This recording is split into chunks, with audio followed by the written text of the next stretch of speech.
Revel. 12 Dancing Princesses Retold. A tale from the romance, a medieval fairy tale series. Written by Demelza Carlton. Autonarrated by AI Charlotte from Google. 1. We should have made the wedding this week, Dokia said, lacing her fingers through Vasco's.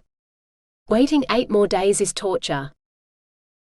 I call it delicious anticipation, Vasco replied. Besides, if we got married this week, we wouldn't have a house to live in. Tomorrow I'll make a start on the roof, so that when you become my bride, we'll be able to spend our wedding night under a roof. She lifted her gaze to the sky and sighed. Right now I would be perfectly happy with the stars as my roof, the night I become yours. If I have you, I will have everything I ever wanted. Right up until it rains, Vasco said. Dokia laughed.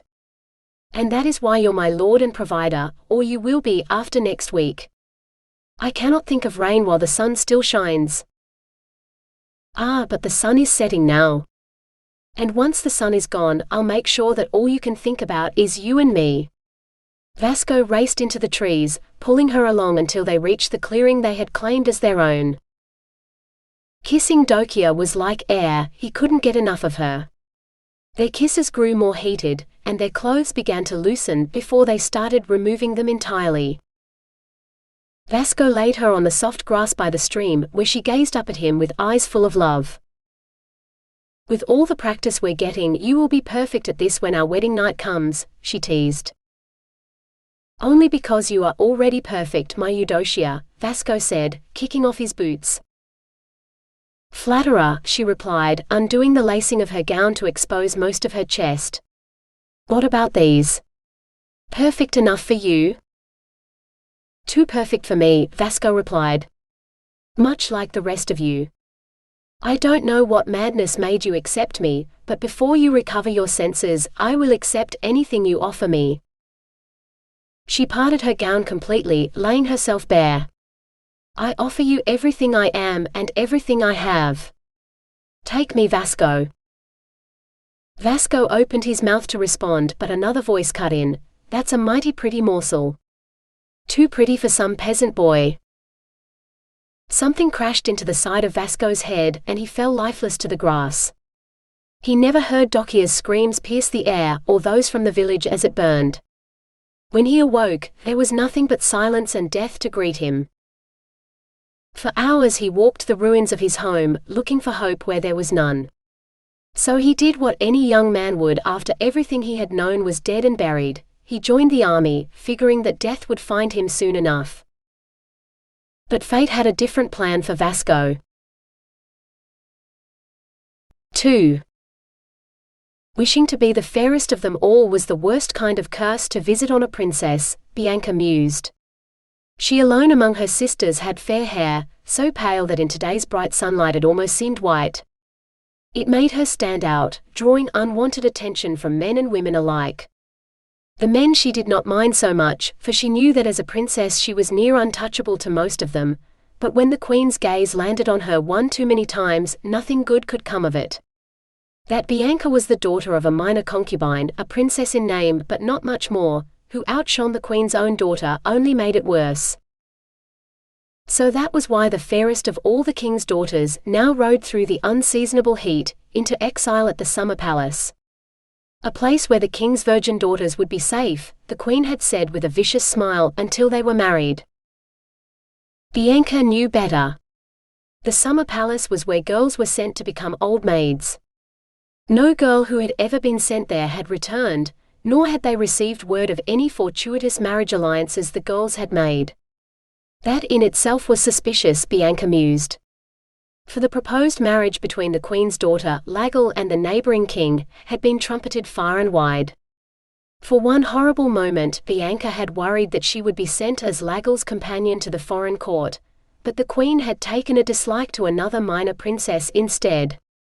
So poor Ava could look forward to a lifetime of servitude, while Bianca was granted the relative freedom of exile. Right now though, Bianca almost envied Ava.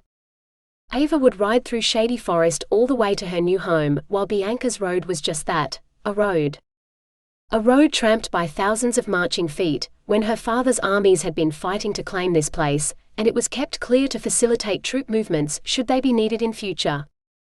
So the sun beat down mercilessly, with no shelter in sight. Which brought her back to the curse of being the fairest of all the king's daughters. Her cheeks burned, though she had no reason to blush. Bianca had never experienced a sunburn before, but if this was one, she had no desire to experience one again. By the time they reached the edge of a wood and a cottage where she might take shelter, Bianca's face felt like it was on fire.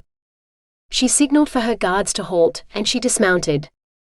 Praying that the owner of the cottage was home and willing to offer temporary shelter to a traveler, Bianca knocked tentatively at the door. The door creaked open as though she was expected. "Princess," an elderly voice croaked. "Please come inside." A wrinkled hand beckoned her in. Bianca glanced at her guards, who didn't look concerned, so she accepted the old woman's invitation and followed her into the blessed cool of the cottage. The old woman shuffled to the table where she poured 2 cups of liquid from a stoppered jug. Then she waved her hand and the door slammed shut. That got Bianca's attention. "I'm Kuhn, the witch who guards these lands." "Welcome, princess. I take it you're not accustomed to travel?" Bianca shook her head, wincing as this only seemed to make her face hurt more. "I can give you a salve to soothe that burn if you wish. If you're anything like your sisters, you wish to stay pretty for as long as possible." She gave a gummy grin. "I would prefer not to be pretty," Bianca said with regret. "Pretty princesses attract unwanted attention. Much better to be unseen." The woman cackled again. "An invisible princess, eh? That's quite a trick. Even more impressive than the day when the queen's new gown." "Please don't mention that," Bianca groaned. "I only wished to see how the queen's new gown was made. I had no idea what was invisible to me became invisible to everyone else too. My mother banned me from using magic every day after that, so that the queen would not know that it was I who made her gown invisible so that she appeared naked at court. I think she suspects something though. She has never liked me." Kuhn patted Bianca's hand. "It matters not. You're far from court and the queen now, and your mother too, I think. Mayhap you should practice your magic a little more. You never know when it might be useful to become invisible." If Bianca didn't know better, she would think Kuhn knew of her desire to escape. Or perhaps Kuhn knew the truth about life in the summer palace. Surely the politics could not be worse than those in the king's harem. But where there were a lot of women. "Are there many ladies residing at the summer palace?" she ventured. "Not so many. With you there shall be 12 princesses. All about your age and ripe for marriage. All they need are suitable husbands." Bianca tried to hide her surprise. What, no old maids? Were the stories wrong and the girls really would be married off? Or were the old maids taken somewhere else? "Here's your salve," Kuhn said. The jar clattered to the table from her shaking hands. "You be sure to put some on now, then another coat, morning and night. It should heal without a blemish." Bianca obeyed. The salve seemed to extinguish the flames, though some of the heat remained. "Thank you," she said with feeling. "You can come visit any time you wish to practice your magic," Kuhn said. I can leave the palace? To come and visit you?" Bianca asked in surprise. Kuhn snorted. "It is a palace, child, not a prison. Within the borders you will be safe. My cottage marks the edge of palace lands, so take care you do not go beyond it. The summer palace has its pleasures, as I'm sure you will find out once you begin to explore. No doubt your sisters will enlighten you." Her sisters. Bianca swallowed. Half-sisters more like. And her rivals, should her father choose to marry one of them off for an alliance. Marriage would be her only means of escape, and if the opportunity arose, Bianca intended to take it. Perhaps being the fairest of them all might not be a curse in this case. 3. When Bianca left Coon's cottage, she found her guards had gone. Her mare stood outside where she'd left her, along with the pack horses carrying her belongings, but no one else. When Bianca looked askance at Coon, the old woman just grinned. "Like I said, Princess, you are safe here. There is no need for guards while you are on the grounds of the summer palace." Bianca looked around nervously. "But I do not yet know where the summer palace is," she said. The old woman cackled. "Neither did your guards, for none of them have been allowed to go further up the road than my cottage." She eyed Bianca. "Simply follow the road. It will lead you to your destination." "Is it far?" Bianca asked, hating the tremor in her voice. Her instincts told her to turn her horse in the opposite direction, and urge it to a gallop until she was as far away from this place as possible. "Less than an hour's ride, I am told. But that depends on just how eager you are to reach the palace." Bianca swallowed. Perhaps Coon truly could read her mind. Bianca found that for a less than eager princess, on a tired mount she had no desire to kick into a faster pace than a walk. It was indeed less than an hour before the palace loomed into view. Much smaller than the women's palace in the capital, she would not have called it a palace at all, if not for the decorative stonework that marked it as a noble's residence. Her father's seal on the gate left no question as to her destination. Small though it was, this was the summer palace and her home for the foreseeable future. But not, she vowed, the rest of her life. Servants ran out to greet her, to take care of her horses and see to her things. None of them dared raise their gaze to meet the eyes of a princess. That was as it should be, Bianca supposed. Then why did she feel such a strong burst of fear from them all? Perhaps she only imagined it. "Princess Bianca, I presume?" a booming male voice rang out, preceding a richly dressed man who bowed low before her. "I am Fa, cousin to the Queen and the steward of the summer palace. The king wouldn't trust anyone less with such treasured jewels from his harem such as yourself and your sisters." A crow cawed loudly with what sounded like laughter as it took flight from the roof above. Bianca drew herself up to her haughtiest height, which sadly fell short of this odious man's shoulder. Nevertheless, she was a princess and the king's daughter, not merely some distant relation of the queen's. "No, he would not trust a lesser noble than yourself," she said sweetly.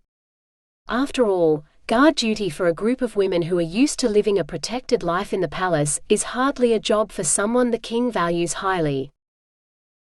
The steward's nostrils flared. Her barb had indeed landed. "I would not expect such a sheltered princess as yourself to know anything of the dangers outside your father's palace in the capital."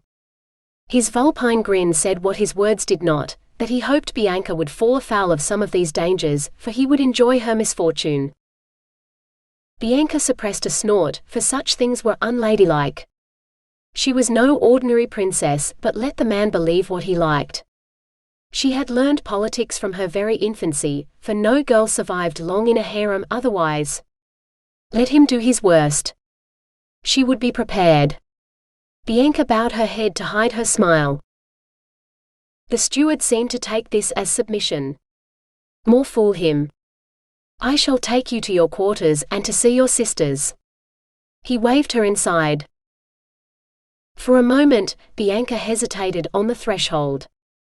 Even in the evening light, it seemed much brighter outside the confines of the summer palace. But such fears were silly, she told herself.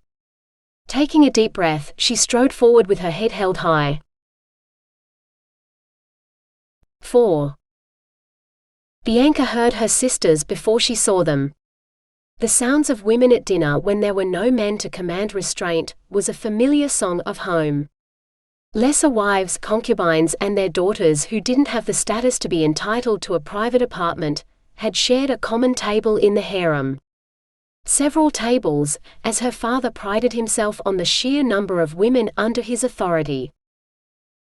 So it was with a smile on her lips that she entered the dining hall, taking a deep breath to greet her sisters. Bianca's gaze swept across their faces and stopped dead. She knew every face but one. The ruddy face of a man beamed at her from under a hat so fluffy and floppy it looked like he wore a dead puppy on his head.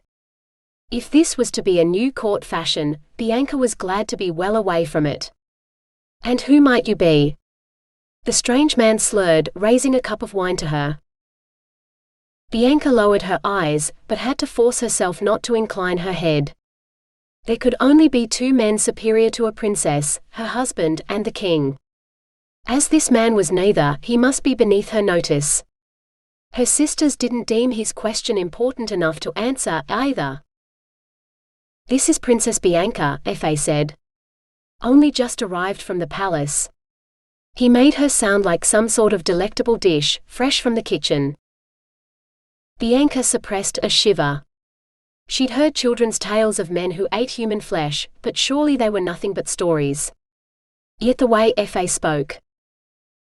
"You must sit beside me, princess, and tell me about your father's court," the man said. As if by magic, her sisters slid up the bench to make space for her. For a moment she hesitated, wondering what they knew about the stranger that she did not, but she could hardly ask them in front of the man. Better to ask him to talk about himself. Her mother and the other concubines had often said it was a man's favorite conversation topic, for the more he talked about himself, the more he liked the lady who pretended to listen. But Bianca did not need to pretend. "I would much rather hear about you, sir. We hear little of the adventures to be had in the world outside my father's harem. The women's palace shelters us from such things. But you, I am sure, have traveled very far. How did you come here?" He laughed so hard he spat out his wine. "By horse, of course. It isn't how I came here that matters, but why. Do you know why I am here, pretty princess?" Bianca recognized the lust in his eyes. She lowered her gaze and shook her head. "I am just arrived, so I have not yet heard, sir." "I am here to get myself a wife and a palace," he announced, grinning. The grin vanished when he reached for his wine, only to find Brenna's little dog lapping at the cup. "Wretched creature," he shouted. The dog took fright and galloped across the table to seek refuge under Brenna's chair. What appetite Bianca had possessed now vanished at the sight of dog footprints in every remaining platter of food. She waited for a maidservant to remove the tainted dishes, as would happen in the women's palace in the capital, but no one moved except the man beside her, who seized another chicken leg. "More wine," he called, raising his cup. "And a fresh cup to drink it from." To Bianca's surprise, Hazel rose from her seat. "I will fetch it," she said, and headed out of the hall. "You make my decision a difficult one," the man said. "Which of you will be my wife? If I can only have one of you, should I choose the prettiest, or the most obedient?" Silence reigned at the table, broken only by the sound of mastication. No one laughed at his attempted jest, and none of them deigned to reply. Was that because they'd given up on the chance of escape from this life? Bianca refused to give up, so she seized her chance.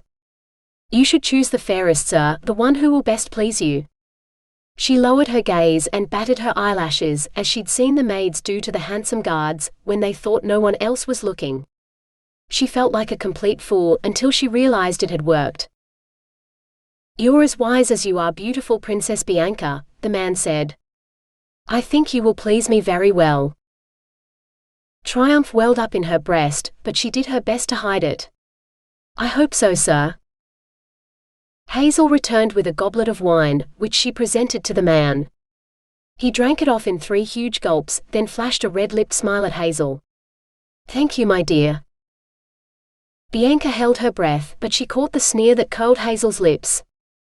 Hazel didn't want him for a husband. He'd evidently caught her look of distaste too. "But I think Princess Bianca is prettier than you. If she were to fetch me more wine, I think she will capture my heart completely." "I will show her where to find it then." "Bianca?" Hazel jerked her head imperiously toward the door. From princess to serving wench? Bianca balked at the thought, but she could do worse things to catch a husband and secure her escape from exile. Resignedly, she rose from the bench and followed Hazel out. Good girl, the man slurred behind her. Bianca gritted her teeth. She would pay a high price for her escape if she were to marry that fool, whoever he was. But weren't all men fools? 5. Bianca followed Hazel through the house to the wine cellar, which she was surprised to find appeared bigger than the house above. It wasn't until they were deep between the dusty barrels that Hazel spoke. You're wasting your time with that one, she said. Like all the others, he'll be gone in 3 days. Others? Bianca asked, her mind whirling. The thought of better men to choose from was certainly appealing. Hazel grinned. Oh, so many others. The promise of a palace and a princess's hand in marriage is quite the prize to a penniless adventurer, which most of them are. Dear cousin Fa dresses them up in fancy clothes, but if you look closely you can see how poorly they fit. Borrowed finery instead of the patched rags they arrive in, so that we allow them to sit at our table, but they will learn no secrets from us. She pointed at a barrel. This is the one. This wine is stronger than anything you have ever tasted, which is why we don't. It's for men only, cousin Fa says, which is fine by us. Here, look at the mark. She rapped her knuckle against the barrel below a blackened smudge. Bianca squinted at it. Now she looked more closely, she realized it was a brand, applied several times to the same barrel or just once by a particularly unsteady hand, belonging to a man who'd perhaps drunk too much of his own wine. Is it a bird of some kind? Hazel nodded. This comes specially from somewhere far to the west. It's Fa's private supply, which is why we give it to his guests. She took a jug and proceeded to fill it from the barrel. Why didn't he dine with us tonight? Bianca asked. Surely the Queen's cousin would take every opportunity to dine with princesses, if only to make himself feel important. Hazel laughed. Oh, he wouldn't stoop to eat with us. We're the Queen's hostages to our mother's good behavior. Anyone too pretty or too clever, or even anyone who catches our father's eye for too long, wins up here. For if another wife's daughters marry better than hers, she might lose her place as principal wife and queen. Perhaps that's why he forces us to share meals with beggars and soldiers of fortune, in the hope that we're silly enough to marry them. Disgraced daughters, disgraced mothers, that would only serve to cement her power in the capital. Considering the idea, Bianca shook her head. More likely she intends to leave us here to rot in spinsterhood, for any children we might have would still possess royal blood, no matter who their father was. But why would that man tonight think he had a chance to marry one of us, if he is a beggar? Hazel winked. Delusions of grandeur, I'm sure. He believes he is better than any man before him, so he will be the one to solve the mystery, winning a bride and lands that he does not deserve. I have not heard of any mystery here. That's because it's no mystery to us. Bianca opened her mouth to insist that it most definitely was a mystery to her, then closed it again as Hazel leaned in closer. Wait and see. Brenna has a plan that will confound even the Queen. We are the King's daughters and we will not be held prisoner against our will. Not even Fa and a whole army of beggars will stop us. With another wink, Hazel led the way up the steps to the palace proper, carrying the jug of wine. 6. Several hours later, when Bianca could barely keep her eyes open, she was startled into alertness by the clatter of metal at her feet. She peered under the table. A sword, still in its scabbard, attached to an unbuckled sword belt, lay on the flagstones. A snore cut through the air like a rusty saw, before something clunked to the table beside her. Bianca bumped her head painfully in her haste to see what it was this time. The man at her side had fallen face first onto the table, and the snoring came from him. Finally, Brenna said, rising. The other girls followed her example, and Bianca struggled to her feet. Bianca swayed, exhaustion conquering her as surely as it had the unknown man. The unknown boring man she would sooner die than marry, she knew now. I'm going to bed, Bianca mumbled, stumbling in the direction she vaguely remembered led to the bedchamber she'd share with her sisters. But you must come dancing with us, one of the other girls said.